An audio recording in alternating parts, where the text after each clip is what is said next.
Happy new year 2026 కొత్త కలలతో అడుగు పెడదాం ఫ్రెండ్. గతాన్ని నేర్పుగా గుండెల్లో దాచుకుని భవిష్యత్తుకి వెలుగు చూపే ఏడాది ఇది.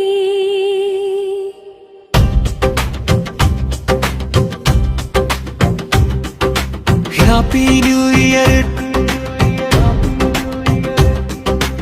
ఆశల దీపాలు వెలిగే వేళ ఇది. హ్యాపీ న్యూ ఇయర్, జీవితానికి కొత్త జాయం